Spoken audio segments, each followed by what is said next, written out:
5-year-old Nayeli hadn't spoken since her mother's death 6 moons ago. But when she heard the captured white woman singing a Lakota lullaby in her mother's exact voice, Chief Mateo dropped his warbow and knew the spirits had sent them something impossible. Black Hills, Dakota Territory, September 1876. The morning mist clung to the pine-covered ridges like the breath of ancient spirits, while below in the valley, smoke rose from the lodges of Chief Mateo's band of Lakota warriors. The autumn air carried the scent of wood smoke and the distant promise of the first snow, but today it also carried the sound of approaching hoofbeats and the metallic jingle of cavalry spurs. Chief Mateo stood on the rocky outcropping above his village, his weathered hands gripping a war bow that had seen 20 summers of battle. His broad shoulders bore the weight of leadership and loss, and his dark eyes, sharp as a hawk's, scanned the horizon for signs of the blue-coated soldiers who'd been hunting his people across the sacred lands for months. At 38, he had led his band through countless skirmishes with the Wasichu, the greedy whites who came like locusts to devour everything in their path. But today felt different.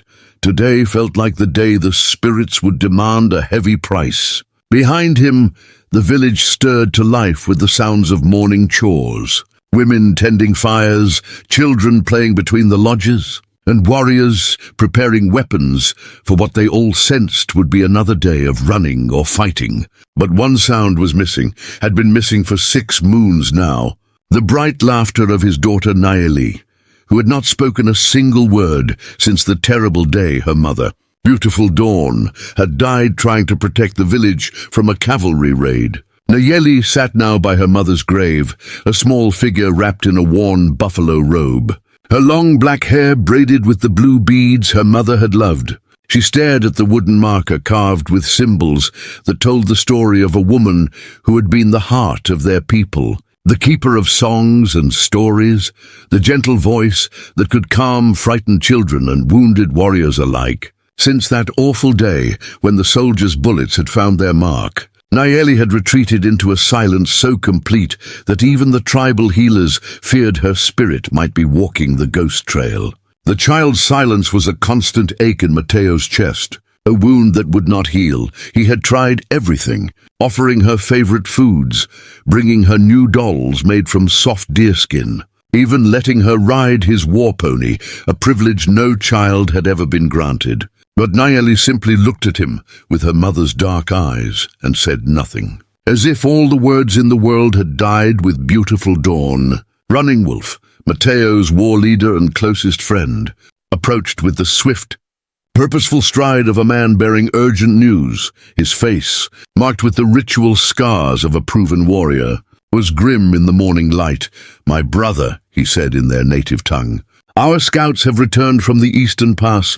The soldiers are closer than we thought, but they carry something unexpected." Mateo turned from his contemplation of the valley below, his jaw tightening. "How many blue coats?" 30 riders, maybe more, led by the one they call Colonel Harrison, the butcher who burned the Cheyenne village last spring. Running Wolf paused, his expression troubled. "But they have prisoners, a white woman and what looks like a wounded soldier. They camp only 2 hours' ride from here." The name Harrison sent a chill through Mateo that had nothing to do with the autumn air. This was the same colonel who had ordered the attack that killed Beautiful Dawn, the same man who had proclaimed that the only good Indian was a dead Indian. If Harrison was this close with prisoners, it meant he was either desperately seeking something or setting a trap. "What does your heart tell you about these prisoners?" Mateo asked, knowing that Running Wolf's instincts had kept their band alive through many dangerous situations. "The woman," Running Wolf said slowly, "our scouts say she tends to the wounded soldier as if he were her own blood. She shares her water, her food, even when the bluecoats give her little. There is something different about this one, something that does not match what we know of the Wasichu women." Before Mateo could respond, shouts erupted from the village below. Warriors were mounting their horses, grabbing weapons, and pointing toward the eastern trail where a cloud of dust announced approaching riders. The morning air filled with the sounds of preparation for battle. mothers calling children to safety, old men checking the loads in their rifles, and the war ponies sensing the tension and stamping their hooves restlessly. But this was no ordinary cavalry charge. As the riders came into view, Matteo could see they were not attacking, but rather fleeing. A small group of blue-coated soldiers rode hard toward the village, their horses lathered with sweat and their faces desperate. Behind them, 3 of his own warriors gave chase, clearly having captured some prize worth pursuing into the very heart of Lakota territory. "It's White Elk and his hunting party," Running Wolf observed, shading his eyes against the morning sun. "They must have struck the soldier camp during the night." The fleeing soldiers suddenly veered away from the village, apparently realizing they were heading directly into more danger, but it was too late. White Elk and his companions had driven them into the perfect position for capture. Within moments, the sound of gunfire echoed across the valley, brief and sharp, followed by the victorious war cries of the Lakota warriors. An hour later, White Elk rode triumphantly into the village. Leading a strange procession, 2 soldiers walked with their hands bound, their uniforms torn, and their faces showing the fear of men who knew they were deep in enemy territory. But it was the 3rd prisoner who caught Matteo's attention and held it like a physical force. The white woman sat straight-backed on a cavalry horse, her honey-colored hair braided in a practical style that was now disheveled from the chase. Her dress, once a respectable brown traveling outfit, was torn and stained with dust and what looked like dried blood. But her green eyes showed no fear, only a careful alertness as she studied her captors. Most striking of all, she cradled something against her chest. A bundle wrapped in a blue army blanket. "We found them at dawn," White Elk reported, sliding down from his war pony with the easy grace of a born rider. The soldiers were preparing to break camp, but this woman, he gestured toward the prisoner, she was singing to what lies in that blanket, singing in our tongue, brother. Words I have not heard since my grandmother walked the spirit trail. Matteo felt his world shift slightly, like the moment before an avalanche when the mountain holds its breath. "Bring her forward," he commanded, his voice carrying the authority that had made him chief at an age when most warriors were still proving themselves. The woman, who the soldiers had been calling Abigail, looked up as she was brought before the chief, and Matteo found himself staring into eyes that held depths of pain and determination he recognized. She had lost someone important. That much was clear, the way she held herself, the protective curve of her body around the bundle in her arms, spoke of a mother guarding something precious. "You sing our songs," Matteo said in English, his voice carefully neutral. "Where did you learn the words of the Lakota?" Abigail Ross lifted her chin, meeting his gaze directly. A brave act that earned murmurs of respect from the watching warriors. "I lived among your people for 3 years," she said, her voice steady despite her precarious situation. "In the village of Chief Standing Bear, before the soldiers came." The name hit the assembled Lakota like a physical blow. Standing Bear's village had been one of the first attacked in the current war. Burned to the ground with many casualties, the survivors had scattered to other bands, bringing tales of horror and loss that had hardened every warrior's heart against the Wasichu. "Standing Bear was my blood brother," Matteo said quietly, the pain of old grief coloring his words. "His village was destroyed by Colonel Harrison, the same man whose soldiers were guarding you. Tell me, white woman, why should I believe you lived among my people when you ride with their killers?" For the first time, emotion cracked Abigail's composed facade.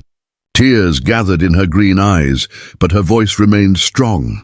"Because I was there when they burned the village. I was there when they killed Chief Standing Bear and his family, and I saved what I could from the flames." She carefully unwrapped the bundle in her arms, revealing a baby, perhaps 6 months old, with the distinctive features that marked him as mixed blood, Lakota and white. The child looked around with bright, curious eyes, unafraid despite the circle of armed warriors surrounding them. "This is Thomas Standing Bear," Abigail said, her voice soft with love and fierce protection. "Son of Chief Standing Bear and Mary Two Horses, I promised his dying mother I would keep him safe. I've been running from Colonel Harrison for 2 months, trying to reach the Canadian border where there might be sanctuary." The revelation sent ripples through the gathered crowd, a collective intake of breath, followed by the sound of weapons being lowered as warriors recognized the sacred nature of what they were witnessing. To save the child of Standing Bear, to risk her own life for a half Lakota baby, this was not the action of an enemy. Mateo stepped closer, his keen eyes studying the child's features, and his heart nearly stopped. The baby had his grandfather's nose, Standing Bear's strong jawline, and eyes that held the spark of intelligence that had made the old chief legendary. This was indeed Standing Bear's grandson, the last of a proud bloodline. "The woman speaks truth," said an old voice from the crowd. Gray Fox, the eldest warrior in the band, pushed through the circle, his ancient eyes bright with recognition. "I see Standing Bear in this child's face. I see Mary Two Horses in the shape of his eyes. This baby carries the blood of chiefs." But it was what happened next that changed everything, that transformed a tense moment of judgment into something approaching miracle. As the crowd murmured and pointed at the baby, little Nayeli appeared at her father's side, drawn by some instinct she could not name. She had been silent for so long that her presence was almost ghost-like. But now she stepped forward, her small hand reaching toward the baby. Abigail, seeing the child approach, did something that surprised everyone. Instead of pulling back protectively, she knelt down, bringing baby Thomas to Nayeli's eye level. "Hello, little one," she said softly in Lakota, the words flowing with perfect pronunciation and the gentle cadence of a mother's voice. Nayeli froze, her dark eyes wide with shock. The voice, the exact intonation, the way the white woman shaped the words, it was impossible. But it sounded exactly like Beautiful Dawn, exactly like her mother's voice when she would sing lullabies by the fire or tell stories of the star people. "Mama," Nayeli whispered, the first word she had spoken in 6 moons, her small voice carrying clearly in the sudden silence that had fallen over the entire village. Abigail's heart clenched at the pain and hope in that single word. Without thinking, she reached out and gently touched Nayeli's cheek. "Oh, sweetheart," she said in Lakota, using the same endearment Beautiful Dawn had always used. "I'm not your mama, but I can hear how much you miss her." The effect was electric. Nayeli stepped closer, studying Abigail's face with the intensity of a child trying to solve an impossible puzzle. "She sounds like Mama," the little girl said, turning to look at her father with wonder and confusion warring in her expression. "Papa, she sounds exactly like Mama." Mateo stood frozen, his war bow hanging forgotten in his grip. As the full weight of the moment crashed over him, his daughter, silent for half a year, was speaking because this white woman somehow possessed his dead wife's voice. The coincidence was too enormous to be mere chance. In Lakota belief, such things were messages from the spirit world, signs that could not be ignored. The baby in Abigail's arms chose that moment to gurgle happily, reaching his small hands toward Nayeli, who immediately moved closer, her face lighting up with the first genuine smile anyone had seen since her mother's death. "He likes me," she said in wonder, then looked up at Abigail. "What's his name?" "Thomas Standing Bear," Abigail replied, still kneeling so she remained at the child's level. "He's looking for a safe place to grow up. Just like you did when you were his age." Nayeli nodded solemnly, then surprised everyone by beginning to sing, her clear, sweet voice carrying a traditional Lakota lullaby that Beautiful Dawn had sung every night. But as she sang, Abigail joined in, harmonizing perfectly in a voice so similar to the dead woman's that several warriors stepped back in awe. The two voices, one childish and pure, the other mature but equally sweet, wove together in a song that spoke of protection, love, and hope. When the lullaby ended, the silence that followed was profound. Even the horses seemed to sense that something sacred had occurred. Mateo looked at his daughter, then at the white woman who had somehow brought his child back from the shadowlands of grief, then at the baby who represented the last hope of Standing Bear's line. Running Wolf stepped close to his chief's shoulder. "Brother," he said quietly, "the spirits have spoken. To ignore such a sign would bring misfortune to our people." Mateo knew his friend was right. In 38 years of life, he had never witnessed anything like what he had just seen. His mute daughter speaking, a white woman who sang like his dead wife, and the grandson of his blood brother delivered into their care. These were not coincidences, but the work of Wakantanka, the Great Spirit. But accepting this sign meant protecting not just the baby, but the white woman as well. It meant defying Colonel Harrison, the man who had killed beautiful Dawn. It meant choosing a path that could lead to war or to something approaching peace. The weight of leadership had never felt heavier on his shoulders. "What is your full name, woman of the Lakota songs?" Mateo asked formally, using the tone reserved for important tribal business. "Abigail Ross," she replied, rising to her feet but keeping baby Thomas secure in her arms. "I was married to James Ross, a trader who worked with Chief Standing Bear when the soldiers came. They killed my husband and burned our cabin. Mary Two Horses found me and helped me escape with her son." The story had the ring of truth, and Mateo could see in Abigail's eyes the same loss he carried in his own heart. She had loved and lost, had chosen to save a child, not of her blood, rather than flee to safety. These were the actions of someone with honor, someone the spirits might send to heal old wounds. Nayeli tugged at her father's leather leggings. "Papa, can they stay with us, please? Thomas needs someone to take care of him, and she sounds like Mama when she sings." The plea from his daughter, spoken in her clear, sweet voice after months of silence, nearly broke Mateo's resolve. How could he deny the child, who had been lost in grief, anything that might heal her spirit? But the practical warrior in him knew the dangers. Colonel Harrison would follow Abigail's trail, would come for the baby, would bring war to their doorstep. "There are soldiers hunting you," he said to Abigail. "Dangerous men who will not stop until they find you. To give you shelter means to fight them. Are you worth the blood that will be spilled?" Abigail looked down at baby Thomas, then at little Nayeli, then back at Chief Mateo. "I can't answer that for you," she said honestly. "I can only tell you that I made a promise to a dying mother, and I intend to keep it, whether that leads to safety or to my death. Thomas Standing Bear deserves to know his heritage, to grow up knowing he comes from a line of great chiefs." It was the right answer, the answer of someone who understood honor and sacrifice. Mateo made his decision, knowing it would change everything for his people, knowing it might be the choice that saved them or destroyed them. "You will stay," he announced, his voice carrying across the village so all could hear. "You and the child are under the protection of this band. You will be as family, and any who threaten you threaten us all." The cheer that rose from the warriors and their families was genuine, a sound of approval that told Mateo his people supported this choice. But even as he accepted the burden of protecting Abigail and Thomas, he knew that Colonel Harrison would not be far behind, and when the soldiers came, there would be a reckoning that would test every bond of loyalty and love.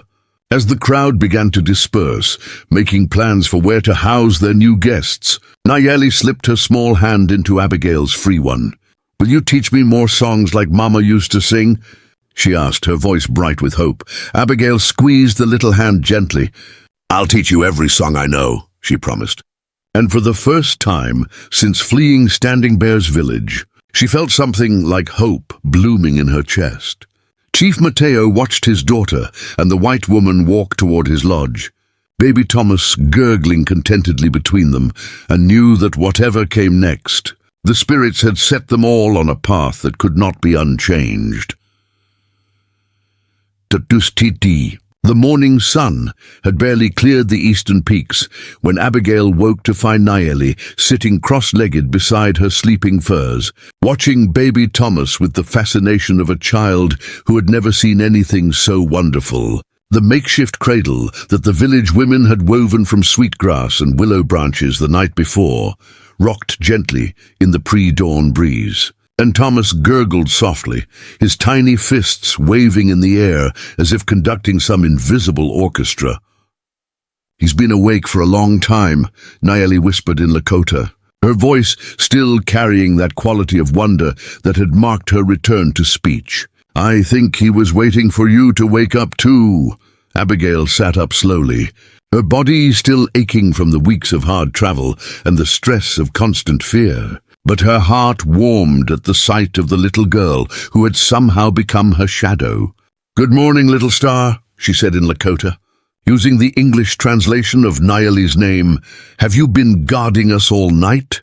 Nayeli nodded solemnly, then surprised Abigail by crawling closer and whispering conspiratorially, Papa thinks I don't know, but he stayed awake too. I saw him checking on us 3 times. He's worried about the blue coats coming. The child's perceptiveness sent a chill through Abigail. She had hoped that Chief Mateo's confident acceptance of her and Thomas meant they would be truly safe here, but the reality was far more complex. Harrison would indeed come, and when he did, this peaceful village would become a battlefield. The thought of these people, who had welcomed her with such generosity, suffering because of her presence, made her stomach clench with guilt. Nayeli, Abigail said carefully, do you understand why some people might be angry that I'm here? The little girl considered this with the seriousness of someone far older than her 5 years. Mama used to say that some people's hearts get so full of hurt that there's no room left for anything else. She said the blue coats' hearts were like that, full of hurt and anger. But she also said that hearts could change if you sang to them the right way. The wisdom of beautiful dawn, spoken through her daughter's innocent voice, brought tears to Abigail's eyes. How could a woman who had never met her still reach across the veil of death to offer comfort and guidance? It was as if the spirit of Mateo's wife was somehow working through these impossible coincidences. Their quiet morning conversation was interrupted by the arrival of Grey Fox, the elderly warrior who had confirmed baby Thomas's identity the day before. He approached with the respectful manner of one bringing important news, his weathered face grave in the morning light. The chief requests your presence at the council fire, he told Abigail in careful English. There are things that must be discussed before the day grows old. The child may come if she wishes. Nayeli immediately scrambled to her feet, her face bright with anticipation. Can we bring Thomas too? He likes to hear people talking. It makes him smile. Grey Fox's stern expression softened into something approaching a smile. The grandson of Standing Bear is welcome at any council. Little one, his voice may be small now, but someday it will speak for his people.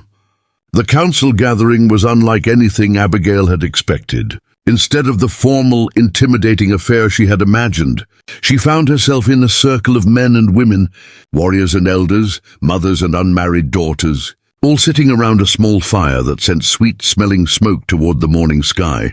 Chief Mateo sat directly across from her, his expression thoughtful rather than stern, while Running Wolf and several other war leaders flanked him on either side. We have spent the night in discussion, Mateo began, his voice carrying easily across the circle. The question before us is not whether you are welcome here. That has been decided. The question is how best to protect you and the child from those who would do you harm. An older woman Abigail didn't recognize leaned forward, her graying braids decorated with beads that marked her as a person of high status. I am Singing Crow, keeper of the Women's Council. We have heard your story, but there are parts that puzzle us. You say you lived with Standing Bear's people for 3 years, yet none of the survivors who came to us mentioned a white woman. The question was asked without hostility, but Abigail could feel the weight of scrutiny from every person in the circle. These people had accepted her on faith and the evidence of their own eyes, but now they needed to understand exactly who and what they were protecting. Standing Bear kept my presence secret from most of his people, Abigail explained, settling Thomas more comfortably in her arms. My husband, James, was working with the government trying to negotiate fair treaties, but there were those on both sides who saw his efforts as betrayal. Standing Bear feared that if word spread of a white woman living in his village, it would bring unwanted attention. She paused, gathering her thoughts and her courage, because what she was about to reveal would change how these people saw her. James wasn't just a trader. He was also gathering evidence of government corruption, proof that officials were stealing supplies meant for the reservations and selling them for profit. We had names, dates, documents that could have brought down some very powerful men. A murmur ran through the council circle, and Abigail saw several of the warriors exchange meaningful glances. Corruption in the Bureau of Indian Affairs was nothing new, but proof of it was rare and dangerous to possess. When the soldiers came to destroy Standing Bear's village, she continued, it wasn't just another raid. They were specifically looking for James and his papers. Colonel Harrison had been ordered to eliminate the threat we represented. James died trying to burn the documents, but I managed to save some of them.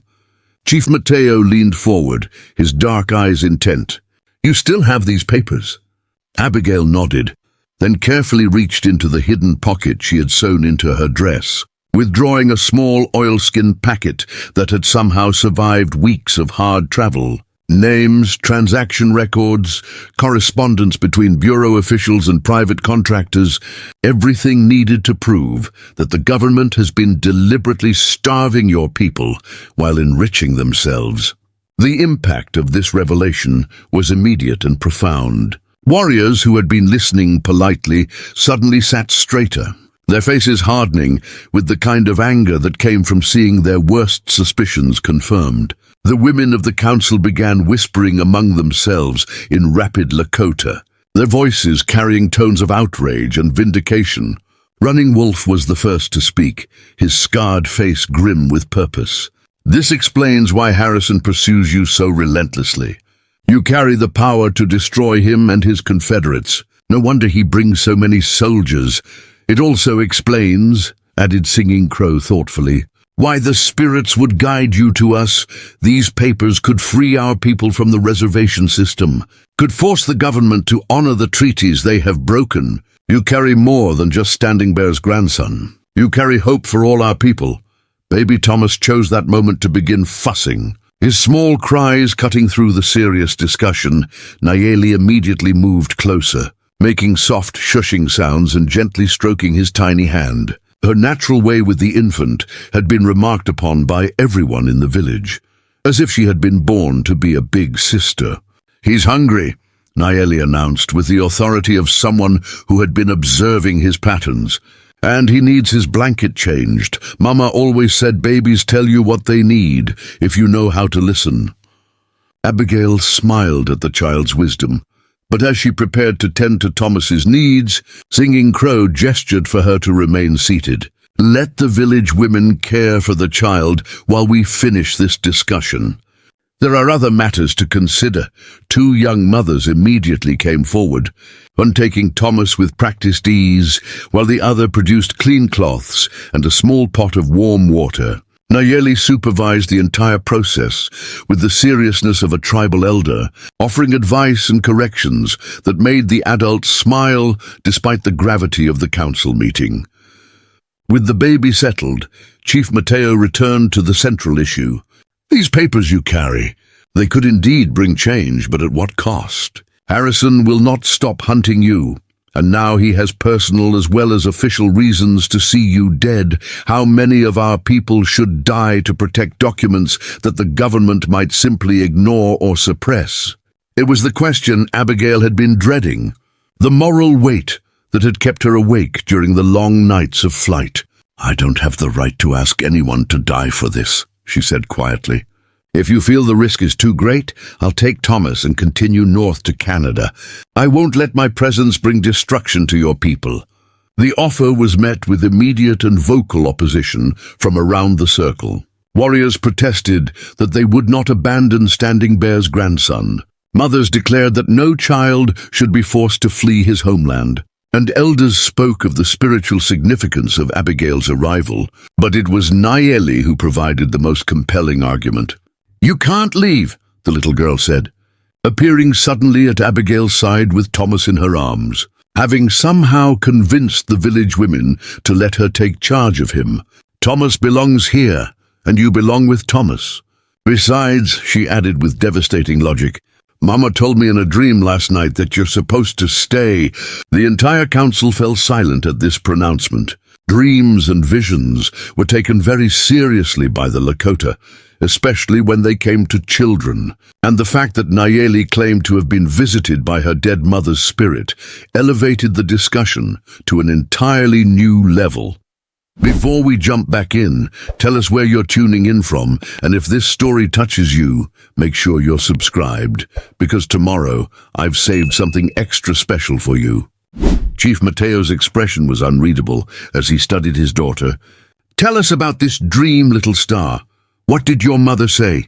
Nayeli shifted Thomas to her other arm with the confidence of someone who had been handling babies all her life, then looked around the circle with eyes that seemed far too old for her young face. Mama was standing in the sacred grove where we bury our dead. She was wearing her white dress, the one she got married in, and she was smiling. She said that she had been waiting a long time for someone to come who could hear her voice, someone who could sing her songs and take care of her family. She paused, looking directly at Abigail with an expression of perfect trust. She said that you weren't really a stranger, that your spirit had been calling to ours across the great distance, and that's why you learned to sing like her. Why you can make Thomas stop crying and why I can talk again when you're here.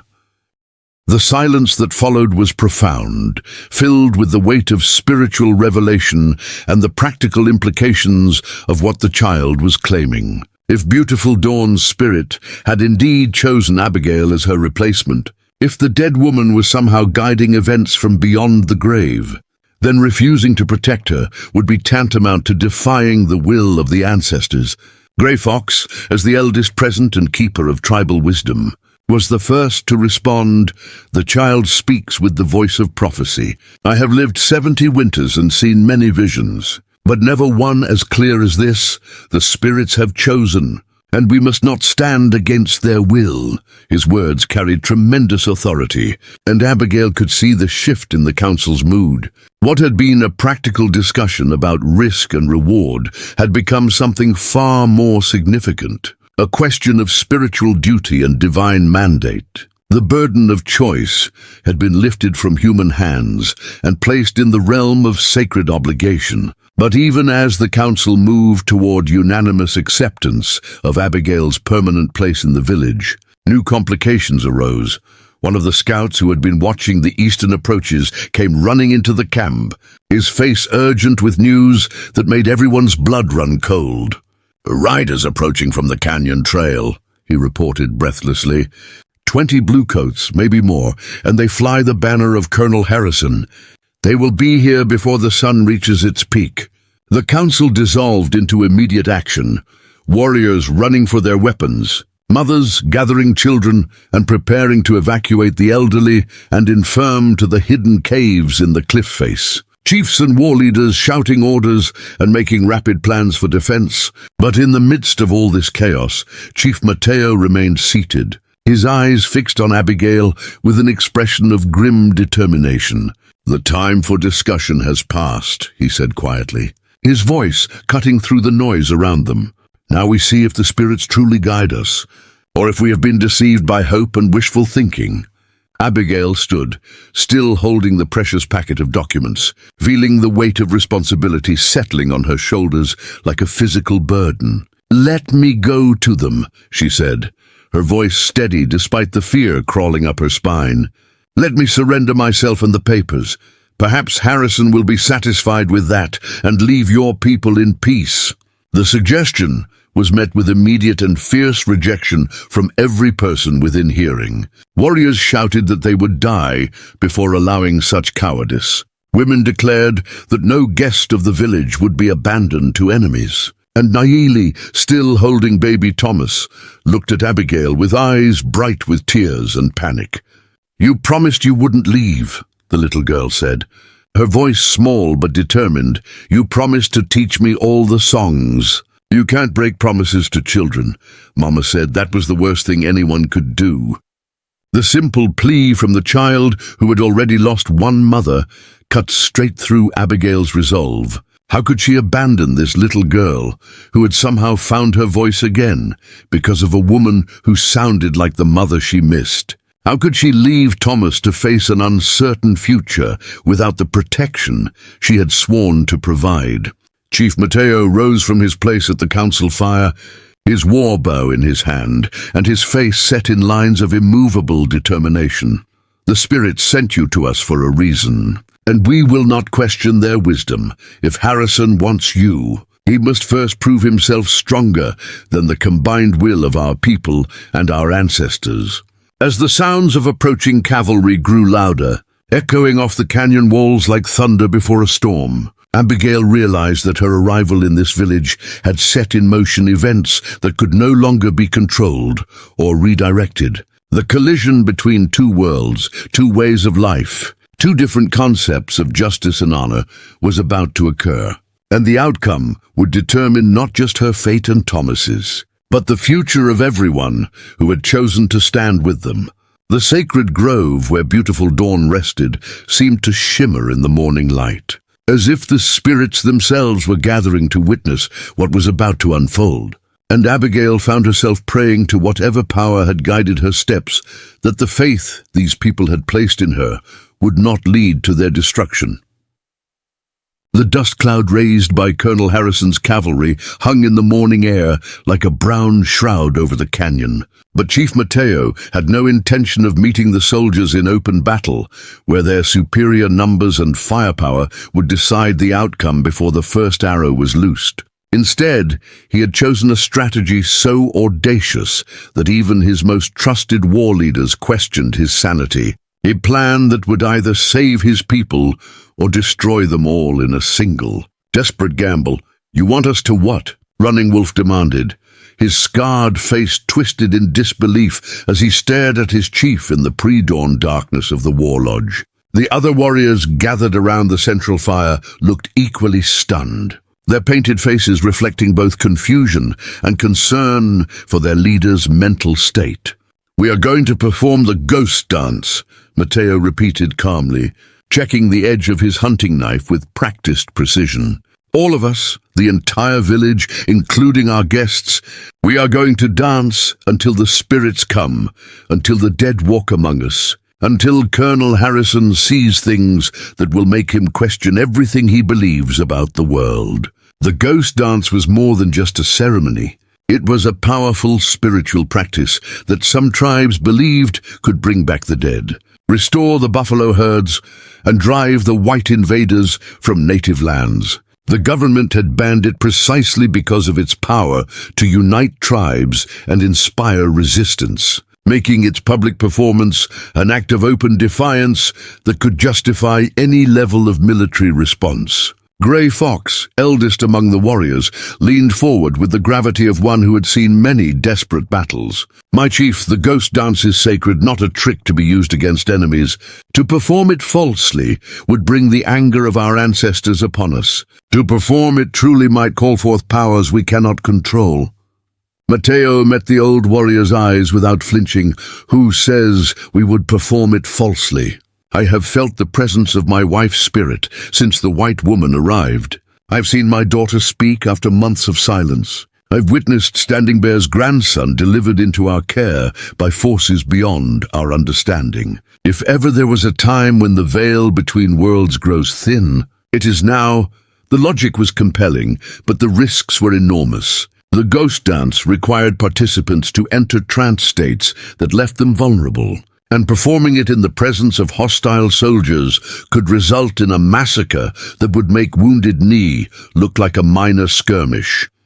Yet, as Mateo explained his full plan, the assembled warriors began to see the twisted brilliance of his strategy. Meanwhile, in the women's lodge, where Abigail had taken shelter with baby Thomas and Nayeli, a different kind of preparation was taking place. Singing Crow and the other elder women were painting intricate symbols on Abigail's face and hands, marking her with the sacred designs traditionally reserved for those chosen by the spirits. "I don't understand," Abigail said quietly, trying not to disturb Thomas, who had finally fallen asleep, despite the tension crackling through the village. "Why are you marking me like this? I'm not Lakota. I don't have the right to participate in your most sacred ceremonies." Singing Crow paused in her work, her ancient fingers still holding the brush made from porcupine quills and plant dyes. "Child, you have been touched by beautiful Dawn's spirit. You carry the voice of our dead. You protect the blood of our greatest chiefs. If you are not Lakota by birth, you have become Lakota by choice and by blessing. The spirits do not care about the color of your skin." Nayeli, who had been unusually quiet during the painting ceremony, suddenly looked up from where she sat, weaving flowers into a small crown. "The spirits told me in another dream that you're supposed to wear this," she said, placing the delicate circlet on Abigail's head. "Mama said it would help everyone see who you really are." The crown was made from prairie roses and sweet grass, woven together with strands of beautiful Dawn's own hair that had been saved after her death. When placed on Abigail's head, the resemblance to the dead woman became so striking that several of the elder women gasped and made protective signs, as if they were witnessing actual resurrection. Outside the lodge, the sound of approaching horses grew louder, accompanied by the harsh voices of soldiers calling orders and the metallic clatter of weapons being readied for battle. Colonel Harrison had arrived with a force large enough to destroy the entire village, and his intentions were clearly hostile. The time for preparation was over. Chief Mateo emerged from the war lodge, wearing the full ceremonial regalia of his office, eagle feathers in his hair, his chest painted with the symbols of his clan and his deeds. Around him, his warriors appeared one by one, each dressed for both ceremony and battle, their faces painted with designs that spoke of death and rebirth, of communion with the spirit world. "Let the dance begin," Mateo commanded, and the great drum began to sound, its deep voice echoing off the canyon walls like the heartbeat of the earth itself. The entire village joined in, men and women, elders and children, all moving in the ancient patterns that their ancestors had danced for 1,000 years. From the ridge above the village, Colonel Harrison watched the proceedings through his field glasses with growing unease. He had expected to find a band of hostiles preparing for battle, not an entire community engaged in religious ceremony. The ghost dance was illegal, certainly, but attacking people engaged in worship would create political complications he preferred to avoid. "Sir," said Lieutenant Morrison, his young face pale with uncertainty, "what are your orders? Should we attack while they're distracted?" Harrison lowered his glasses, his weathered face grim with calculation. He had been hunting Abigail Ross for months, and he knew she was somewhere in that village, along with the damning documents that could destroy his career and send him to prison. But the sight of the ghost dance, with its promise of supernatural intervention, stirred primitive fears that his civilized mind struggled to dismiss. "We wait," he decided. "Let them dance themselves into exhaustion. Then we'll take what we came for. But keep the men ready if this turns hostile. I want overwhelming firepower brought to bear immediately." Down in the village, the dance was entering its second hour, and the effects were beginning to manifest in ways that made even the participants question what was real and what was vision. Several dancers had collapsed into trance states, their bodies rigid, while their spirits supposedly journeyed to the world beyond. Others spoke in voices not their own, delivering messages from deceased relatives and ancient ancestors. But it was Abigail who provided the most stunning transformation as she danced in the center of the circle, still holding baby Thomas, who seemed to sleep peacefully despite the noise and movement around him. Her voice rose in songs that no living person had taught her, ancient Lakota chants that predated the arrival of Europeans on the continent. "She sings the old songs," Grey Fox whispered in amazement, his elderly body swaying to rhythms that seemed to come from the earth itself. Songs that only the grandmothers knew, songs that died with the last of the medicine women. Nayeli danced beside Abigail with the grace of someone far beyond her years, her small voice joining the ancient chants with perfect pronunciation and timing. The sight of the white woman and the Lakota child moving together, their voices blending in harmony, created an image so powerful that even the hardened warriors found themselves weeping. As the dance reached its crescendo, something extraordinary happened, something that would be debated and analyzed for decades by those who witnessed it. The very air around the dancing circle seemed to shimmer and thicken, and ghostly figures began to appear among the living dancers. Translucent shapes that moved with the same rhythms and sang the same songs. Beautiful Dawn appeared first, her spirit form identical to how she had looked in life, dancing beside her daughter and the white woman who had somehow inherited her voice. Behind her came other figures, warriors who had died in battle, grandmothers who had passed peacefully in their sleep, children who had succumbed to disease or accident, all joining in the great dance that celebrated the continuity of life beyond death. From his position on the ridge, Colonel Harrison found himself staring at something that challenged every rational belief he had ever held. Through his field glasses, he could clearly see figures moving among the dancers, figures that seemed to be there and not there at the same time, spirits that his logical mind insisted were hallucinations, but that his eyes reported as absolutely real. "Sir," Lieutenant Morrison's voice cracked with strain, "do you see them too? The other dancers, the ones who seemed to be made of mist and moonlight?" Harrison didn't answer immediately, his attention fixed on one figure in particular, a tall warrior wearing the regalia of a chief, who had materialized directly behind Abigail Ross and seemed to be guarding her with spectral weapons. The spirit's face was painted for war, and its eyes glowed with an inner fire that spoke of powers beyond the physical world. "Standing Bear," Harrison whispered, recognizing the dead chief whose village he had destroyed months earlier. "That's impossible. I saw him die. I watched his body burn in the flames of his lodge." But Standing Bear's spirit seemed to hear his name spoken. Turning to look directly at the ridge where the soldiers waited, the ghost chief raised his war lance and pointed it at Harrison with unmistakable challenge. And in that moment, the colonel felt something he had never experienced in 30 years of military service, absolute terror of forces beyond his understanding or control. The effect on Harrison's soldiers was even more dramatic. Hardened cavalrymen who had fought in the Civil War and countless Indian campaigns found themselves backing away from the ridge. Their faces pale with superstitious dread. Several crossed themselves. Others muttered prayers they hadn't spoken since childhood, and more than one seriously considered desertion.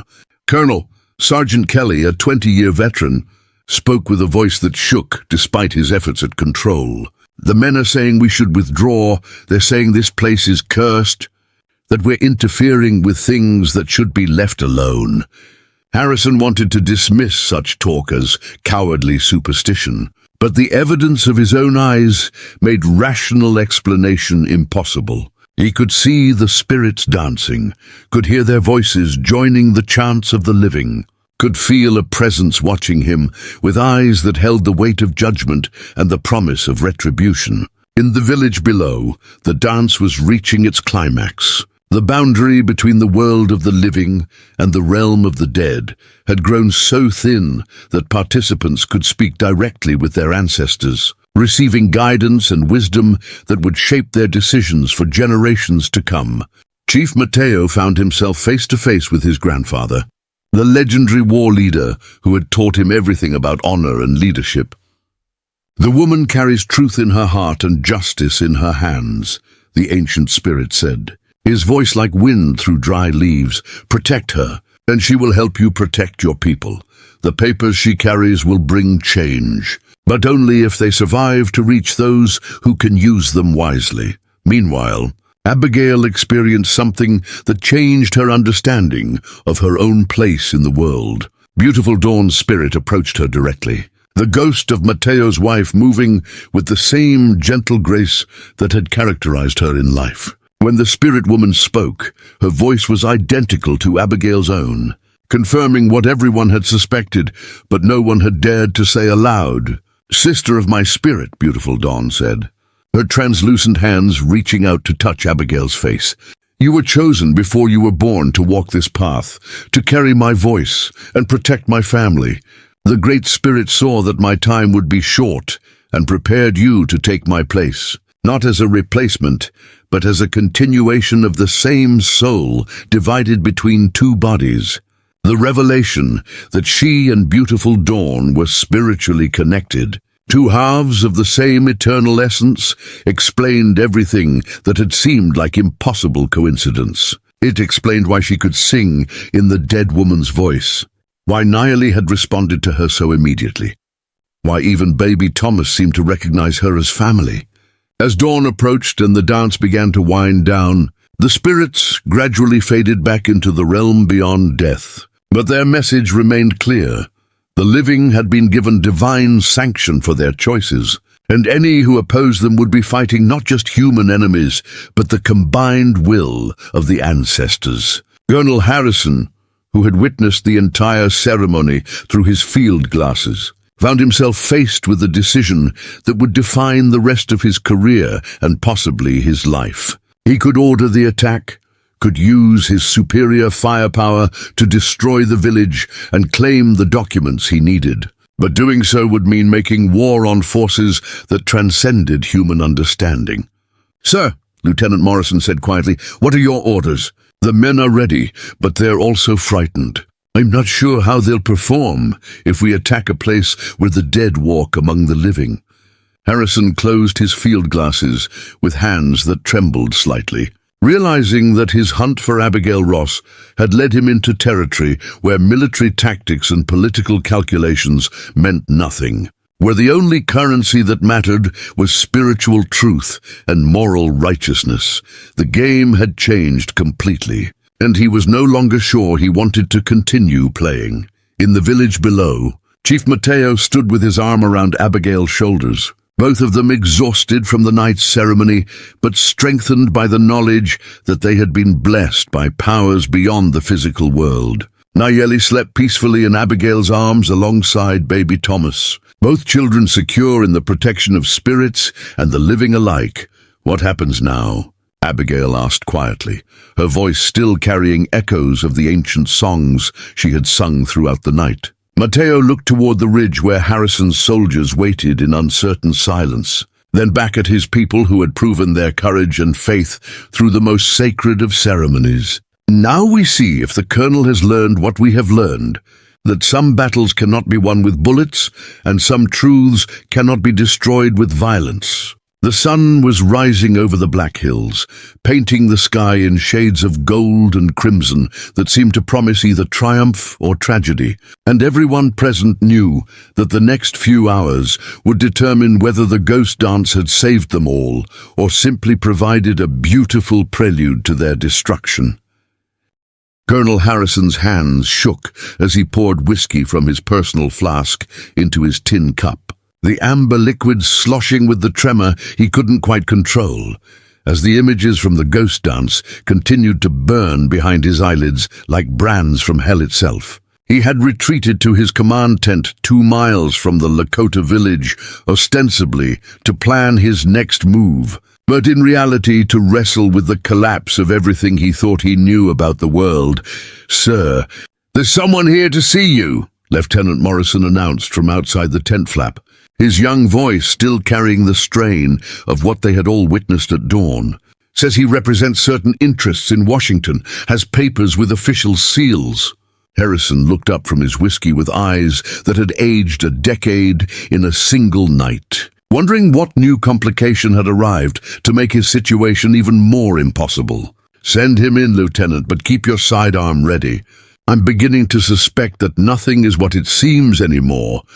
The man who entered the tent was everything Harrison expected from a government operative. Average height and unremarkable features, the kind of face that disappeared in a crowd, but his eyes held the cold calculation of someone who had built a career on other people's secrets and weaknesses. He wore a simple black suit despite the frontier setting, and carried a leather portfolio that seemed to contain the weight of empires. "Colonel Harrison, I'm Agent Whitmore from the Bureau of Indian Affairs, though my actual employers prefer to remain unnamed," the man said, settling into the camp chair across from Harrison's desk without waiting for an invitation. "I understand you're having difficulty retrieving certain documents from a white woman who's taken refuge with hostiles." Harrison studied the stranger with the wariness of a soldier who had survived 30 years of warfare. "Those documents are classified military intelligence, Agent Whitmore. I'm not sure what interest the Bureau would have in them." Whitmore smiled, an expression that held no warmth whatsoever. "Oh, Colonel, let's not play games. We both know that Mrs. Ross carries evidence of corruption that could topple half the territorial administration, not to mention expose certain private arrangements that have proven quite profitable for all concerned. My employers sent me here to ensure those documents never see the light of day." The admission confirmed Harrison's worst suspicions about the true nature of his mission. He had been told that Abigail Ross was a dangerous agitator, spreading lies about government officials. But he had begun to suspect that her lies might actually be devastating truths. Now this shadowy operative was essentially admitting that powerful men in Washington were willing to kill to protect their criminal enterprises. "What exactly are you proposing, Agent Whitmore?" Harrison asked carefully, his hand drifting toward the service revolver on his desk. "Because if you think I'm going to massacre an entire village to protect some bureaucrats' embezzled profits, you're badly mistaken about the kind of man I am." Whitmore's laugh was like the sound of winter wind through dead leaves. "Colonel, you've already massacred villages for far less noble reasons. Standing Bear's people died because you were told they were harboring fugitives." Which was true. What makes this situation any different? The casual mention of Standing Bear hit Harrison like a physical blow, bringing back memories he had tried to bury beneath layers of duty and justification. That raid had haunted his dreams for months. The screams of women and children mixing with the smell of burning lodges and the sight of bodies that would never rise again. He had told himself it was necessary, that war demanded terrible choices, but the ghost dance had shown him the faces of his victims, and they were not the faces of enemies. Standing Bear's village was different, Harrison said, though the words tasted like ashes in his mouth. They were harboring weapons. Planning attacks on civilian settlements, were they? Whitmore asked with mock innocence, or were they simply in the way of a very profitable mining venture? Did you ever wonder why that particular village had to be eliminated so completely? Why survivors weren't taken prisoner as usual? Did you ever ask why the mining claims in that area were filed the very next week? Each word was like a knife thrust, revealing the ugly truth behind what Harrison had believed was honorable military action.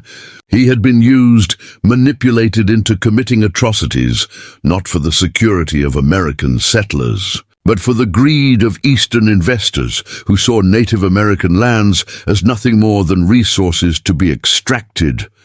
"You're lying," Harrison whispered. But even as he said the words, he knew they weren't true. Too many pieces were falling into place. Too many coincidences were revealing themselves as deliberate manipulations. The orders came directly from General Sherman's office. Orders that General Sherman never signed. "Written by men who forged his name and used his seal," Whitmore replied, with the satisfaction of someone revealing a masterful deception. "You've been dancing to our tune for years, Colonel, eliminating obstacles and silencing witnesses, all while believing you were serving your country." Preparing and narrating this story took us a lot of time, so if you are enjoying it, subscribe to our channel. It means a lot to us now. Back to the story. The revelation shattered something fundamental in Harrison's worldview, leaving him staring at the wreckage of his military career and his personal honor. Everything he had done, every village burned, and every life taken, had been in service not of America, but of a conspiracy of corrupt officials and greedy businessmen who cared nothing for justice or duty. Meanwhile, in the Lakota village, Chief Mateo was dealing with his own crisis of leadership, as his warriors demanded immediate action against the soldiers who still lurked on the surrounding ridges. The ghost dance had strengthened their spiritual resolve, but it had also convinced many of them that they were invincible, protected by the spirits of their ancestors and blessed with supernatural power. "We should attack now, while the spirits still walk with us," declared White Elk, his young face painted with the symbols of war, and his eyes bright with the fervor of religious conviction. "The ghost warriors will fight beside us, and no bullet can harm those who dance with the dead." Similar sentiments echoed through the war council. Warriors who had seen their dead relatives manifest during the ceremony now believed themselves invulnerable to mortal weapons. It was a dangerous delusion that could lead to a massacre if Mateo couldn't find a way to channel their spiritual enthusiasm into practical wisdom. "The spirits came to guide us, not to make us reckless," Mateo said firmly, his authority as chief giving weight to words that his warriors might otherwise dismiss. "Beautiful Dawn's spirit told us to protect the woman and child, not to seek unnecessary battle. We must be as wise as we are brave." Abigail, who had been silent through most of the council, finally spoke up with a proposal that surprised everyone. "What if I went to Colonel Harrison alone? What if I offered to surrender myself and the documents in exchange for your people's safety? I've brought enough trouble to your village. Perhaps it's time to face the consequences of my choices." The suggestion provoked immediate and violent opposition from every person present. Warriors shouted that no guest of the village would be abandoned to enemies. Women declared that the spirits themselves would curse anyone who allowed such cowardice. And Nayeli, who had been quietly holding baby Thomas, looked at Abigail with eyes full of betrayal and terror. "You promised you wouldn't leave," the little girl said, her voice barely above a whisper but carrying enough pain to silence the entire council. "You promised to teach me all the songs, to help Thomas grow up knowing his people. You can't break promises to children, especially not children who already lost one mama." The plea cut straight through Abigail's resolve, reminding her that her choices affected more than just her own fate. She had become essential to this family, this community, in ways that went far beyond her original mission to protect Standing Bear's grandson. Walking away now wouldn't just be surrender. It would be abandonment of the most devastating kind. Chief Mateo rose from his place at the council fire.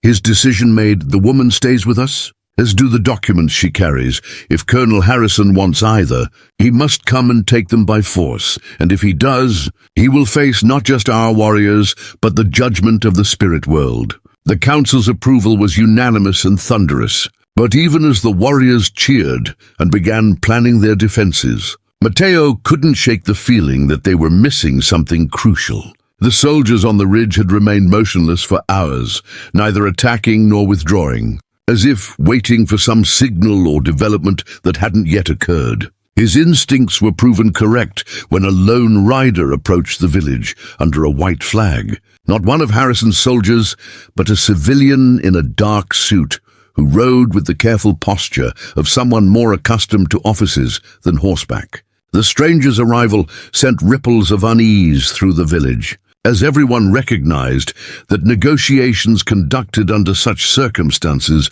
rarely ended well for the weaker party. "I am Agent Whitmore of the United States government," the man announced when he was brought before the assembled chiefs and elders, his voice carrying the kind of authority that came from knowing he represented vast and terrible power.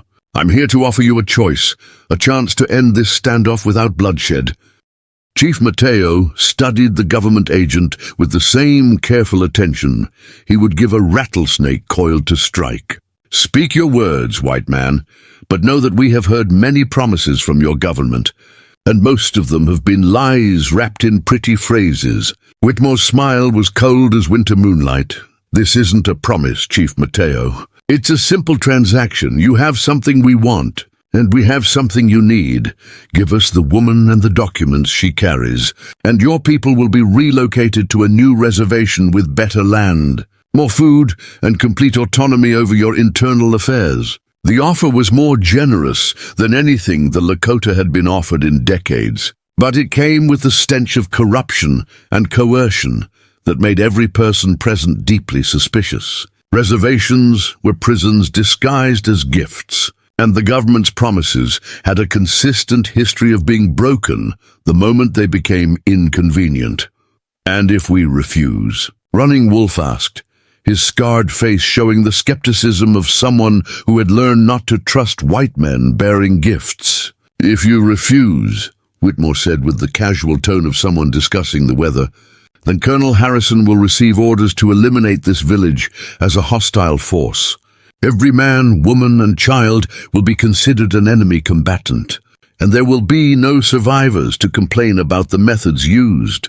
The naked threat hung in the air like smoke from a funeral pyre, making it clear that this wasn't really a negotiation, but an ultimatum disguised as diplomacy. Whitmore represented the kind of power that could erase entire communities from history and call it necessary for national security. Abigail felt the weight of every eye in the council pressing on her, knowing that her presence had brought this terrible choice to people who had shown her nothing but kindness and acceptance. The temptation to surrender herself was almost overwhelming, but she also understood that giving in to Whitmore's demands would only encourage more such threats in the future.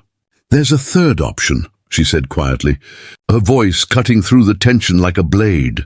"What if the documents were to accidentally find their way to certain newspaper editors in Chicago and New York? What if the evidence of corruption were to become public knowledge before you could suppress it?" Whitmore's composed facade cracked for the first time, revealing the calculating predator beneath the civilized surface. "Mrs. Ross, you're hardly in a position to make threats, surrounded as you are by hostile territory with nowhere to run." "I'm not making threats, Agent Whitmore. I'm simply pointing out that information has a way of surviving even when the people who carry it don't," Abigail replied, with a calm that surprised even herself. "I've already sent copies of the most damaging documents to certain trusted individuals, with instructions to release them if anything happens to me or to these people."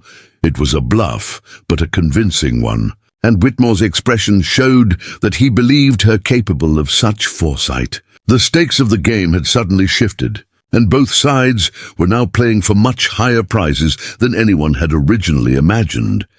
Chief Mateo watched this exchange with growing understanding of the forces at play, recognizing that the true battle wasn't between soldiers and warriors, but between those who would use power to oppress and those who would resist oppression regardless of the cost. The documents Abigail carried weren't just evidence of corruption. They were weapons in a war for the very soul of America. "Agent Whitmore," he said formally, "you will carry this message back to your superiors. The Lakota people do not negotiate with those who threaten the innocent. We do not surrender our guests to those who would harm them, and we do not fear death when the alternative is dishonor. If your Colonel Harrison wishes to test our resolve, he will find us ready." Whitmore's face darkened with frustrated rage, but he was experienced enough in such negotiations to know when he had been outmaneuvered.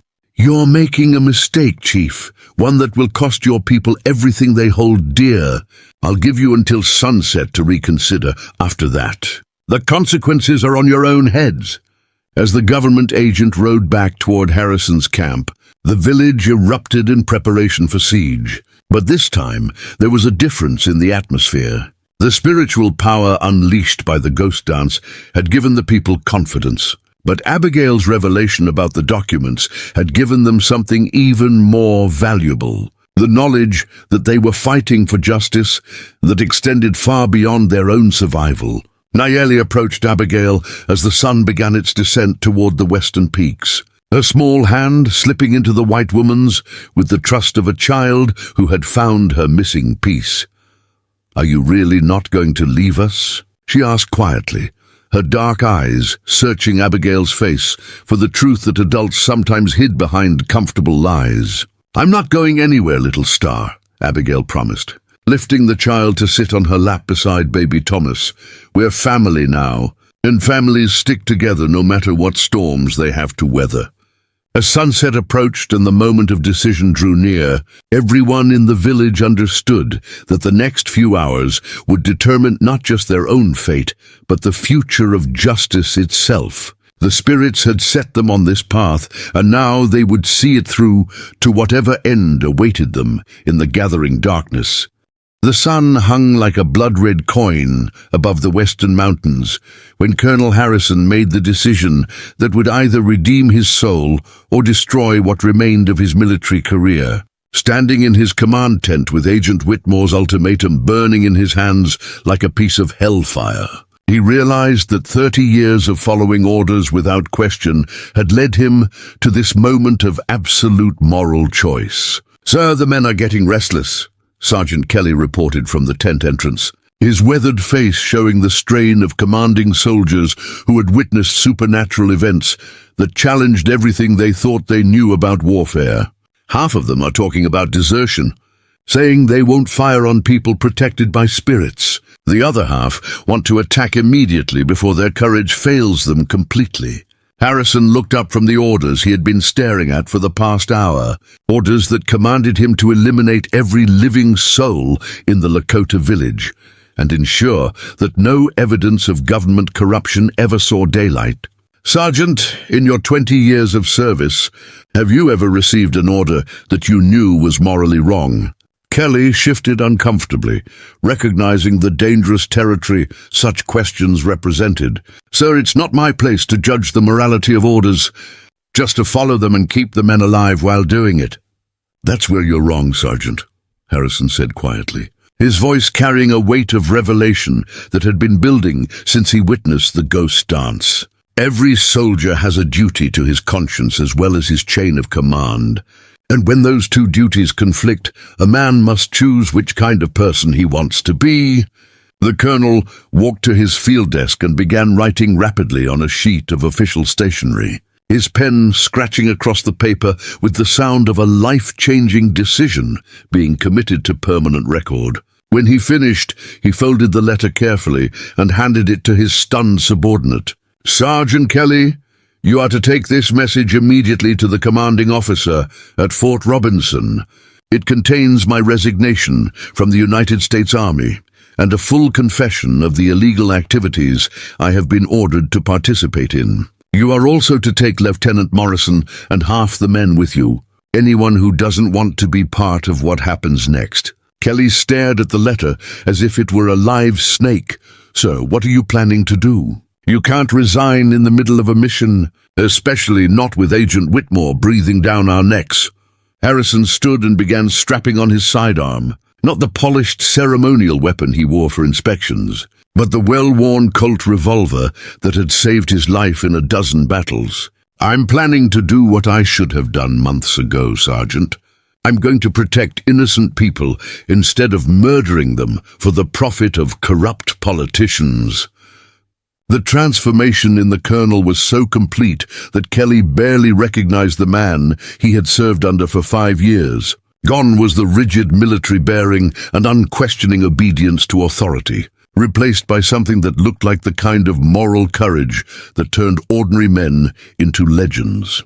"Sir, if you're planning what I think you're planning, then I'm staying with you," Kelly said quietly, tearing the resignation letter in half and letting the pieces fall to the ground. "I've got grandchildren back in Ohio, and I'd like to be able to look them in the eye someday without seeing the ghosts of murdered children staring back at me." One by one, other soldiers entered the tent, each man making the same choice to stand with their commanding officer against orders that violated everything they had sworn to protect. By the time the sun touched the mountain peaks, Harrison found himself with a force of 12 men who were willing to risk court-martial and execution rather than participate in another massacre. Meanwhile, Agent Whitmore was conducting his own preparations in a smaller tent 50 yards away, surrounded by a different kind of soldier entirely. These were mercenaries recruited from the worst elements of the frontier, men who killed for money rather than duty, and who had no qualms about eliminating witnesses to government corruption. "The colonel appears to be having second thoughts about his orders," reported Jake Slade, a former Confederate raider whose idea of warfare included tactics that would have made Sherman's march to the sea look humanitarian. "Maybe we should take care of him along with the Indians, tie up all the loose ends at once." Whitmore considered the suggestion with the cold calculation of a man who had built his career on eliminating problems before they became threats. Harrison might still be useful. His reputation could provide cover for what we're about to do, but keep an eye on him if he shows any signs of actually interfering. Put a bullet in his back and blame it on hostile fire.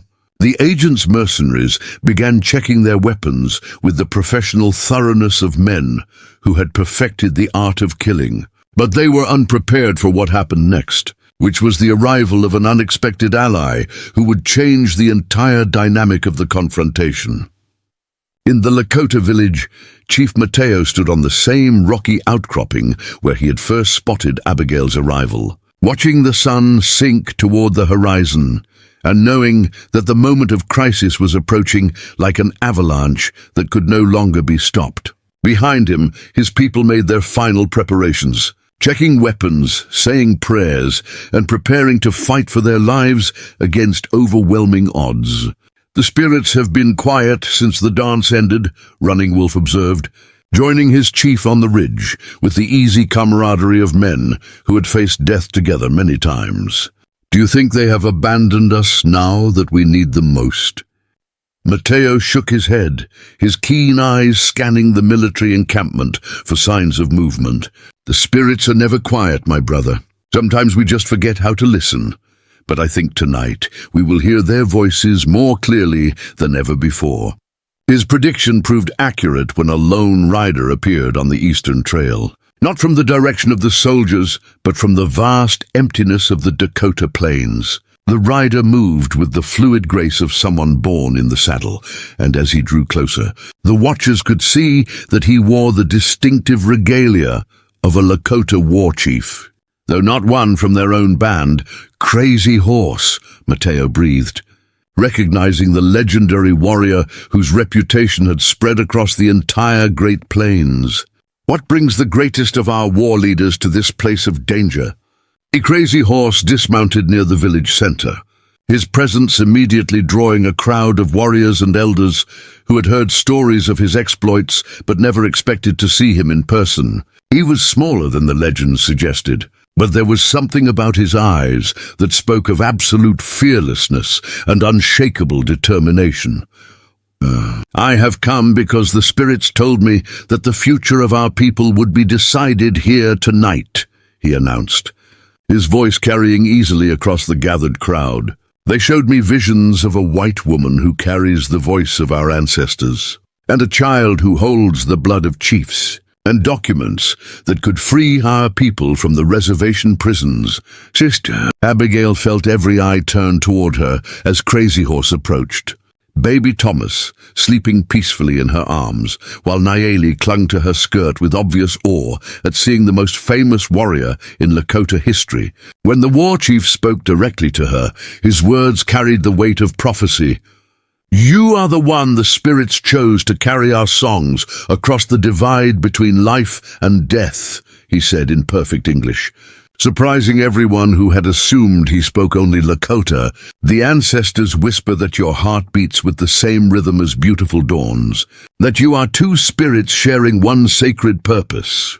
"I'm just a woman trying to keep a promise to a dying mother," Abigail replied honestly, though she could feel the power of the moment settling around them like morning mist. "I don't know anything about prophecies or sacred purposes," Crazy Horse smiled, an expression that transformed his stern features into something almost gentle. "The greatest servants of the spirits are always those who serve without seeking glory. You have already fulfilled more of your purpose than you know, but tonight will test whether you have the courage to see it through to its conclusion." Before Abigail could ask what he meant, the sound of approaching hoofbeats announced the arrival of visitors from the soldier camp. But instead of the attack everyone expected, a small group of uniformed men rode slowly toward the village under a white flag, led by Colonel Harrison himself. "That's not possible," Running Wolf muttered, his hand instinctively moving toward his weapon. "Why would the colonel come here alone? It has to be some kind of trap." But Crazy Horse studied the approaching soldiers with eyes that seemed to see beyond the surface of events. "No trap," he said quietly. "I see men who have chosen honor over orders, courage over comfort. They come as allies, not enemies." The prediction seemed impossible until Harrison dismounted just outside the village perimeter and did something that stunned everyone present. He removed his officer's hat and approached Chief Mateo with the respectful manner of one warrior, acknowledging another's authority.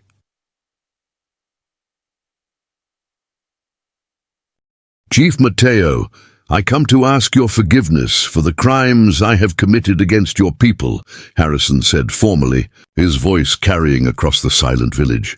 "I have been deceived and manipulated into actions that violate every principle I swore to uphold as a soldier. But deception is no excuse for the blood on my hands.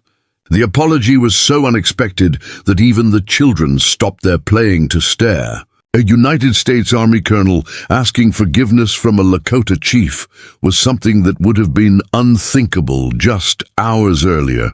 But the ghost dance had changed more than just spiritual understanding. It had opened hearts that had been closed by years of hatred and mistrust. "You killed my wife," Mateo said quietly, his voice carrying pain that would never fully heal.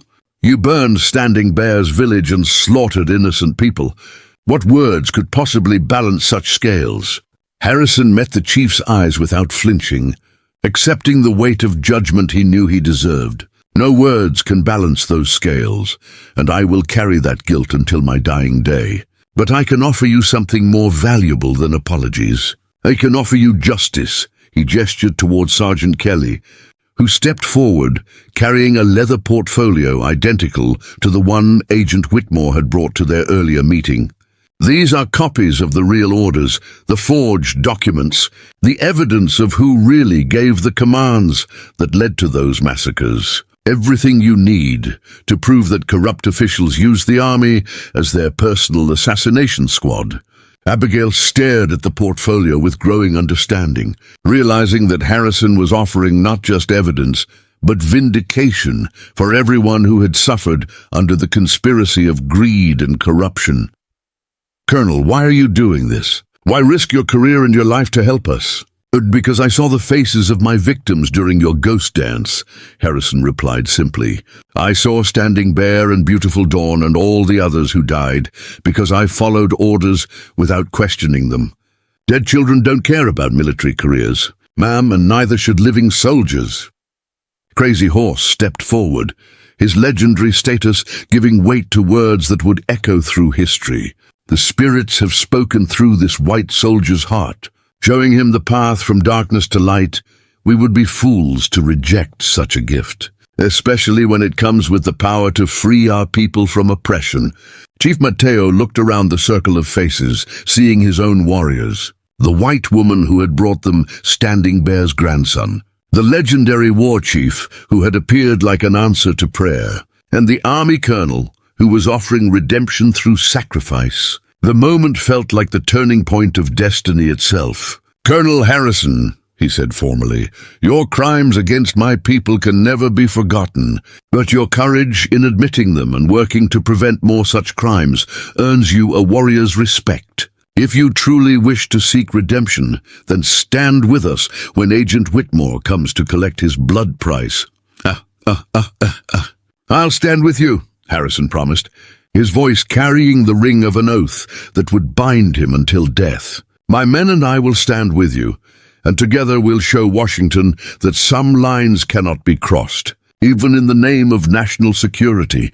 As the last light faded from the western sky and the first stars appeared overhead, the impossible alliance prepared for a confrontation that would determine whether justice or corruption would triumph. The spirits had gathered their champions, both red and white, and the final battle for the soul of the frontier was about to begin. Nasheli tugged at Abigail's sleeve, her young voice cutting through the tension with the clarity of innocent wisdom. "Mama Abigail, are the good spirits stronger than the bad ones?" Abigail looked down at the little girl who had become the center of her world, then at baby Thomas, who represented the future of his people, then at the circle of warriors and soldiers who had chosen honor over hatred. "I think we're about to find out, little star. But I believe that love is always stronger than fear, and truth is always stronger than lies. In the distance, Agent Whitmore's mercenaries began moving toward the village, their dark shapes barely visible against the star-filled sky. But they would find not helpless victims, but an alliance forged in the fires of spiritual revelation and tempered by the hammer of moral courage. The real battle was about to begin. The midnight darkness seemed to pulse with malevolent energy as Agent Whitmore's mercenaries crept through the tall grass surrounding the Lakota village, their blackened faces and muffled weapons marking them as killers who preferred to work in shadow rather than face their victims in honest battle. But what they found waiting for them was not a sleeping village of helpless targets, but a carefully orchestrated trap that would expose their crimes to the harsh light of justice and change the course of American frontier history forever. 20 yards from the village perimeter, Jake Slade raised his hand to halt his men. Something about the scene ahead making his experienced killer's instincts scream warnings that had kept him alive through decades of frontier violence. The village was too quiet, the fires too perfectly banked, the shadows too convenient for concealment, and the complete absence of dogs or sentries suggested either abandonment or ambush. In 30 years of gunfighting from Texas to Montana, he had learned to smell danger the way wolves smell fear, and tonight the air reeked of it. "This doesn't feel right, boss," whispered Denver Pete, a scarred man whose reputation for gunning down homesteaders had made him wealthy enough to retire. If he had been smart enough to know when to quit, where are the guards? Where are the cooking fires? No Indian camp is ever this quiet unless everyone's dead or everyone's waiting to kill somebody. Before Slade could respond with the caution his instincts demanded, the night exploded into brilliant illumination as Colonel Harrison's men triggered a dozen calcium flares they had positioned around the village perimeter during the afternoon, turning midnight into harsh noon and exposing Whitmore's killers like cockroaches caught in a kitchen lamp. The mercenaries froze in the sudden glare, their night vision destroyed, and their positions completely revealed to defenders who had been waiting for exactly this moment. "This is Colonel Harrison, United States Army," came the amplified voice through a speaking trumpet that had been borrowed from a railroad construction crew. "You are surrounded by federal troops and tribal warriors acting under legitimate military authority. Drop your weapons and surrender immediately, or face the consequences of your illegal actions against American citizens and sovereign tribal lands." The announcement was followed by the distinctive metallic sound of 50 rifle bolts being worked in unison as Harrison's reformed soldiers and Crazy Horse's warriors revealed their positions from concealed foxholes and barricades throughout. The village perimeter, the defensive formation, had been planned with the precision of a West Point textbook, giving the defenders overlapping fields of fire while protecting the civilian population behind earthworks that had been constructed during the tense hours of preparation. Agent Whitmore, who had remained at what he thought was a safe distance while his hired killers advanced toward their targets, found himself staring through field glasses at a situation that had spiraled completely beyond his control and threatened to destroy everything he had spent years building. Through the magnified lenses, he could see his mercenaries trapped in the killing zone like fish in a barrel. But more importantly, he could see the members of the press corps who had somehow materialized at the scene despite his careful security precautions. How in hell did reporters get here? He demanded of his remaining aide, a nervous young man named Pemberton, who had signed up for what he thought would be a comfortable desk job in Washington, and found himself in the middle of a shooting war that could end with all of them facing federal charges. This was supposed to be a covert operation, completely off the official record, with no witnesses except the ones we intended to silence permanently.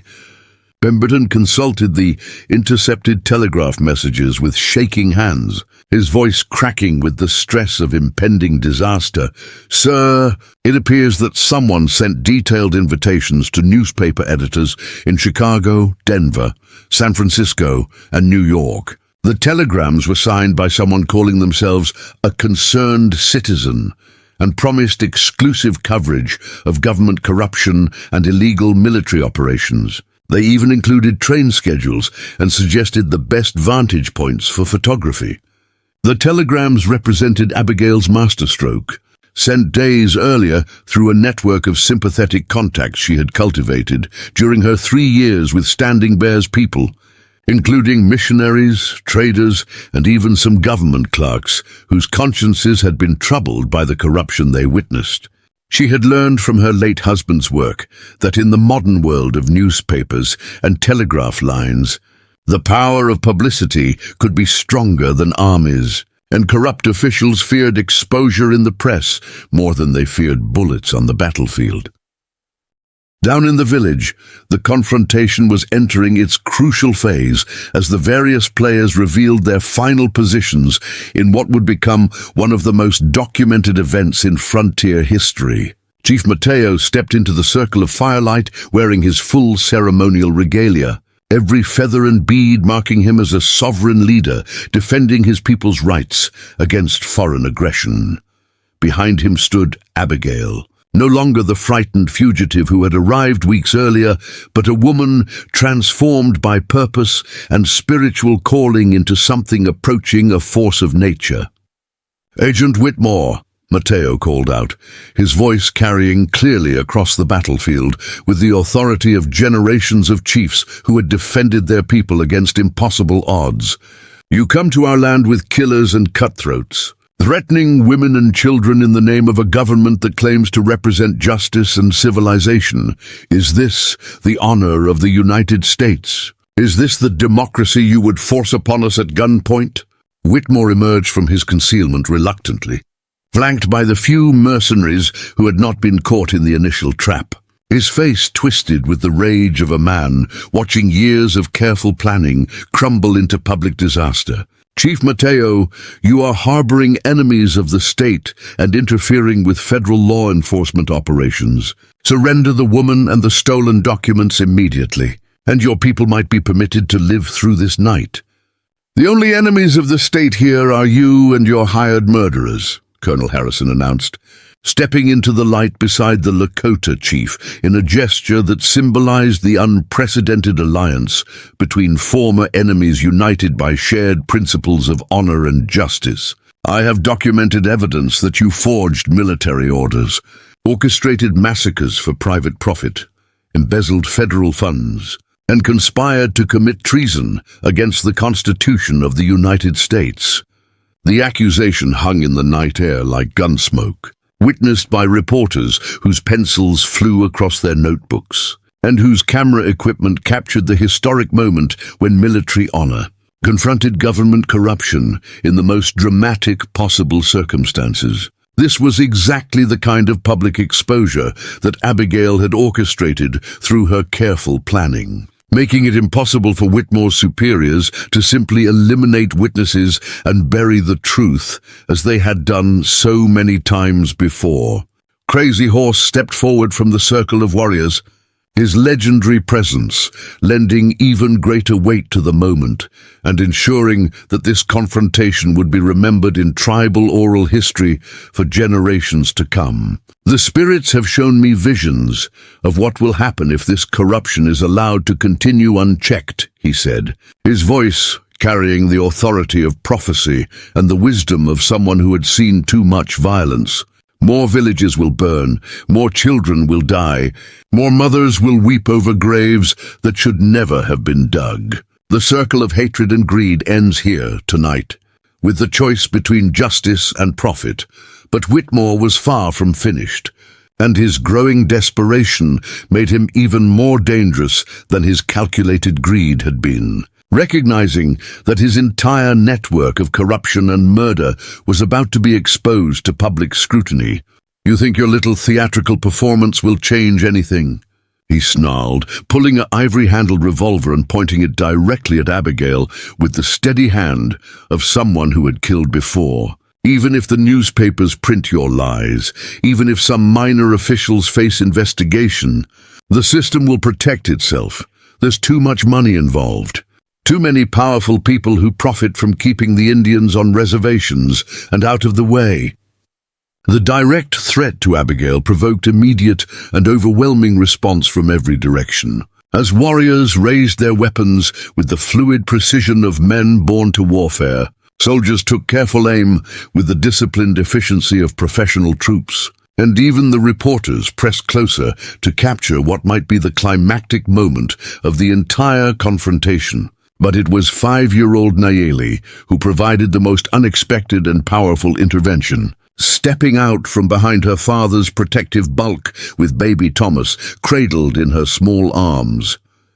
"Don't hurt Mama Abigail," the little girl said, her clear voice cutting through the tension like a silver blade forged in starlight. Carrying more moral authority than all the weapons arrayed around the clearing, she sings the songs of my people better than anyone, except my first mama.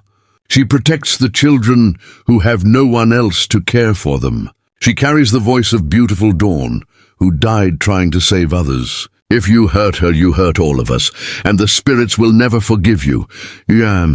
The sight of a 5-year-old child confronting armed killers while holding an infant provided exactly the kind of dramatic imagery that newspaper readers across the entire nation would find impossible to ignore or forget. The reporters' cameras captured the moment with magnesium flashes that lit up the night like lightning, preserving forever the image of innocence standing fearlessly against corruption, love facing down hatred with nothing but truth as a weapon.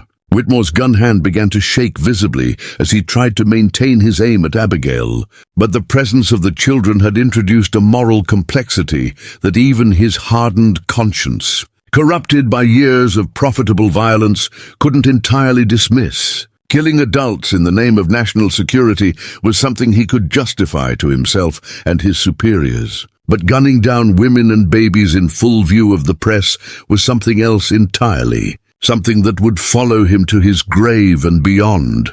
"You're all fools if you think this changes anything fundamental," he said.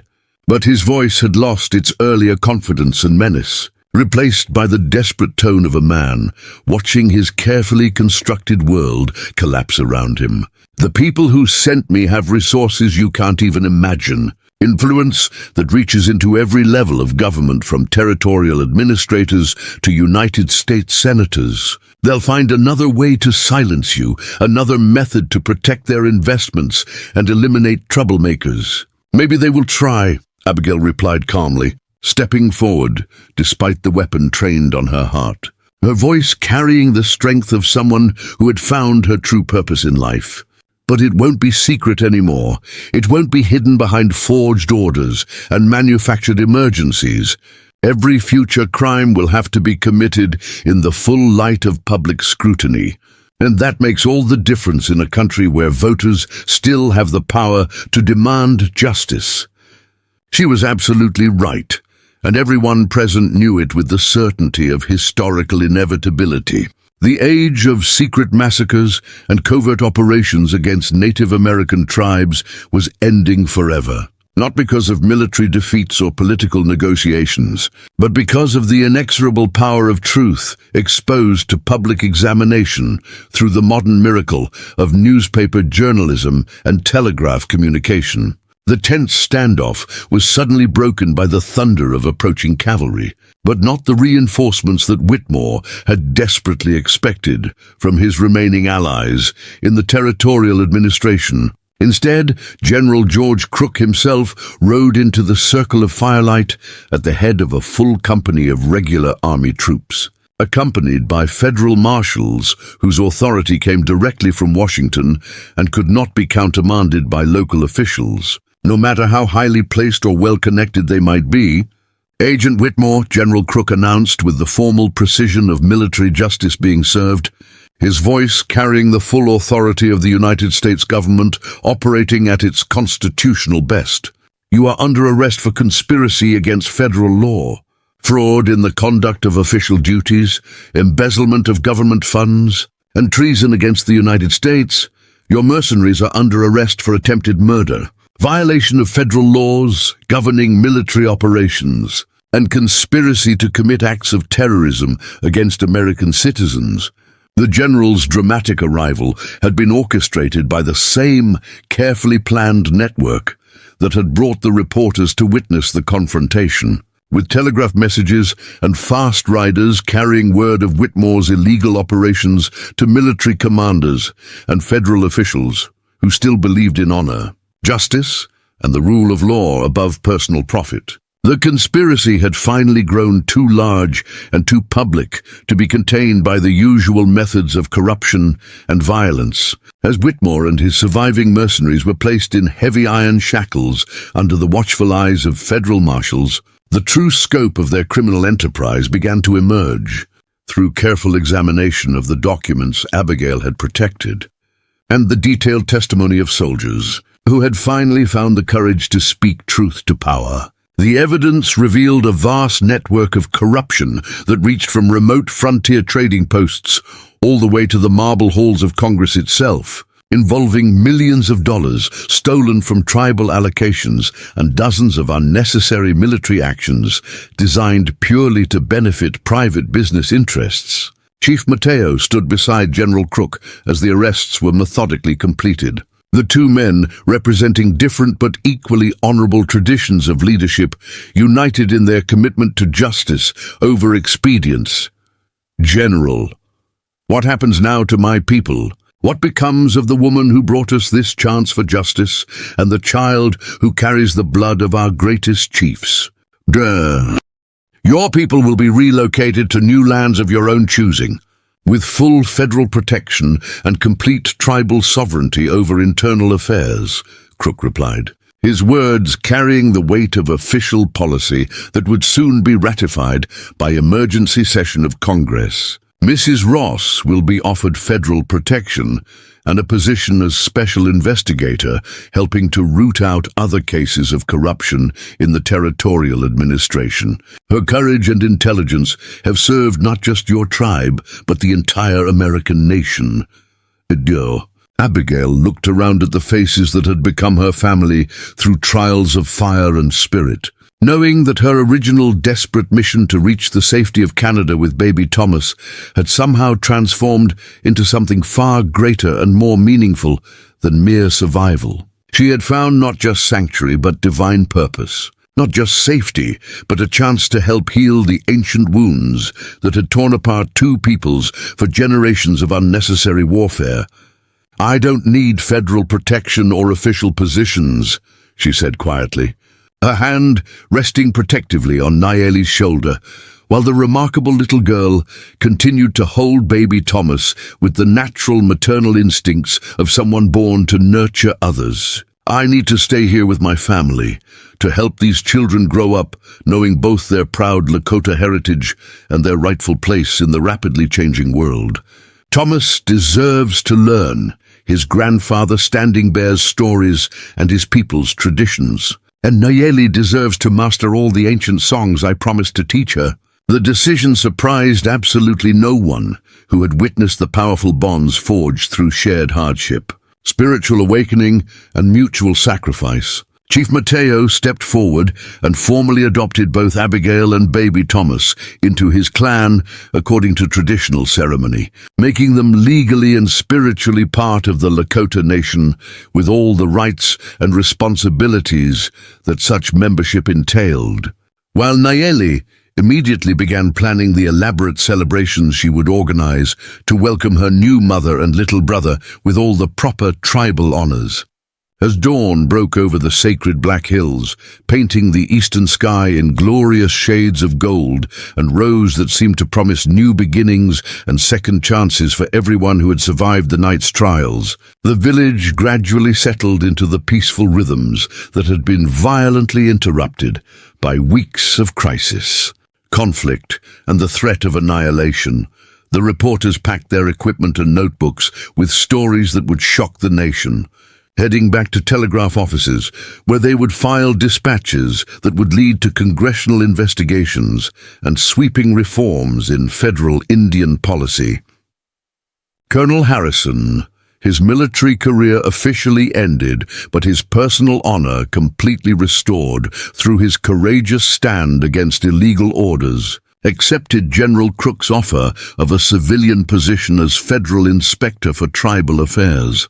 working alongside the very people he had once been manipulated into attacking. Sergeant Kelly and the other soldiers, who had chosen conscience over career, found themselves celebrated as heroes in newspapers across the country, living symbols of military honor, triumphant over political corruption and personal ambition. Agent Whitmore and his surviving mercenaries faced federal trials that would result in lengthy prison sentences and the systematic exposure of their superiors' criminal activities. The entire network of corruption that had profited from Native American suffering for decades was methodically dismantled by federal investigators, with its leaders facing prosecution and their ill-gotten gains being returned to the tribes from whom they had been stolen through fraud and violence. But the most important and lasting transformation was also the simplest and most human one. In a comfortable lodge overlooking the valley where the great confrontation had taken place, Abigail sat peacefully with her adopted daughter and son, teaching them songs that bridged two distinct cultures and two very different ways of understanding the world and humanity's place in it. Nayeli's clear, sweet voice joined harmoniously with Thomas's happy baby babbling and Abigail's gentle melodies to create music that spoke eloquently of healing, hope, and the triumph of love over hatred. "Mama Abigail," Nayeli said dreamily as the first evening star appeared in the darkening sky like a jewel set in deep blue velvet. "Will you tell us the whole story about how you came to sound exactly like my first mama? The real story, with all the spirit parts and magic that the grown-ups don't always want to talk about?" Abigail smiled with the contentment of someone who had finally found her true home and purpose, settling both children more comfortably against her sides as she began weaving the tale that would become treasured family legend, passed down through generations yet to come. Once upon a time, there was a woman who thought she was lost and alone in a hostile world. But the ancient spirits knew she was exactly where she needed to be. They gave her a voice that could heal broken hearts and bind wounded souls, and the courage to protect children who desperately needed a mother's unconditional love. As she spoke in the gathering twilight, the evening breeze carried her words across the valley where Chief Mateo stood watching over his people, his heart finally at peace, knowing that the future of his children and his tribe was secure. The impossible had become beautiful reality through the mysterious power of love transcending all racial boundaries, courage overcoming entrenched corruption, and ancient spirits guiding the living toward justice and redemption. In the distance, a night bird sang the eternal songs of the Lakota people, its wild voice joining with the human voices in the lodge below to create a perfect harmony that spoke eloquently of healing, hope, and the eternal triumph of good over evil when people have the courage to stand together. The little girl who had first said, "She sounds like Mama," had been right in ways she couldn't possibly understand at the time. But the spirits had understood everything, and they had used that innocent recognition to change the course of history itself. Up next, you've got two more standout stories right on your screen. If this one hit the mark, you won't want to pass these up. Just click and check them out, and don't forget to subscribe and turn on the notification bell so you don't miss any upload from us.